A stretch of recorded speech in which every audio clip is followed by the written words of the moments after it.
এই আয়রন টিউবের সমস্যা, আপনি যখন লাইন দেয় তখন ভিতরে দুপ দুপ দুপ দুপ শব্দ করে। এইটা বেসিক্যালি শব্দ করে যখন কয়েলের সমস্যা হয় তখন। আমরা ফার্স্টে কয়েলটা খুলবো, কয়েলটা খুলে তারপর আপনার দেখাবো। টোটাল সার্কিট ডায়াগ্রামটা দেখাই। স্টিম আয়রন জেনারেটর এটা খুলবো, খুলে আপনাদের দেখাবো কি কি সমস্যা এটাই।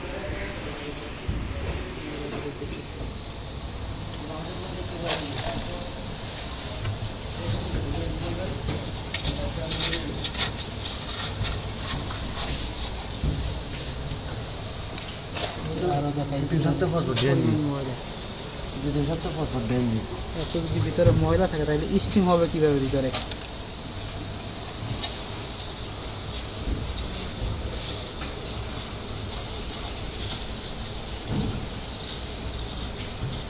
যেটা বলছিলাম ওইটাই হয়েছে, কয়েলে একটা বাস্ট হয়ে গেছে, এই জন্য দুপ দুপ শব্দ করে।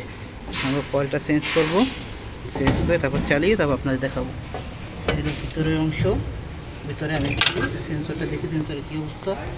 ক্যামেরা ঢুকাই দিলাম ভিতরে, সেন্সরটা দেখা যাবে।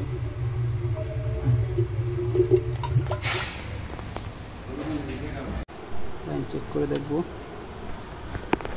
সাইকেল ব্রেকারটা অন করি।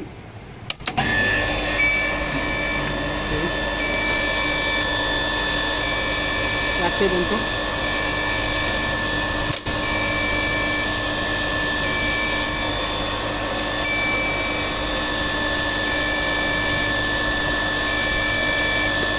পানি ফুল হয়ে গেলে পরে শব্দটা করবে না।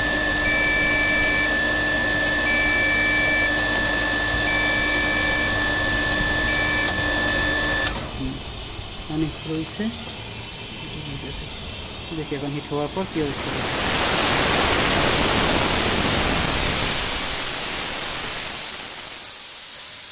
কমপ্লিট, এখন তো লাগিয়ে ফেললে এই মেশিনটা কমপ্লিট। আপনার যদি কারো কোনো হেল্প লাগে বা কোনো হেল্প দরকার হয় জানাবেন, সব রকম হেল্প করতে পারবেন।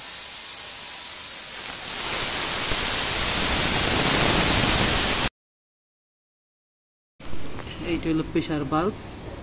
এই পাশে দেওয়া আছে কত আপনার 4.5 কেজি 5 কেজি, এখান থেকে দেখাই, তার মানে 5 কেজি হিট এইটাই উঠবে। আর এইটা দেওয়া আছে এখানে কত 1, যখন 1 কেজিতে নামবে তখন আর প্রেশার শুরু হবে, এর আগে হবে না। সো এইটা আমরা 1 কেজি হলে আমাদের জন্য কম হয়ে যায়, এইটা আমরা বাড়িয়ে দেবো 3 কেজি পর্যন্ত। 3 কেজি কি আমি 2.5 কেজি দেবো, আর এইটা 5 কেজি আছে 5 কেজি, যখন 2.5 কেজি প্রেশার নেমে যাবে তখন অটোমেটিক হিট শুরু হবে। আর ভিতরের দেখাই, এইটা হলো আপনার সেফটি ভাল্ব। যদি কোনো কারণে কোনো সমস্যা হয় এই সেফটি ভাল্ব খুলে উপর থেকে উঠে যাবে, এটা হলো সেফটির জন্য ব্যবহার করা হয়েছে। আর এখানে এই আর একটা ভাল্ব আছে দেখাই, এইটা হলো ওয়াটার ফিল্টার, ওয়াটার সেন্সর। আপনার ওয়াটার লেভেল যখন ভিতরে ওয়াটার পাবে তখন আপনার হিট হবে, যখন ওয়াটার থাকবে না তখন আর কি আপনার হিটটা হবে না। আর এইটা বাড়িয়ে দেবো।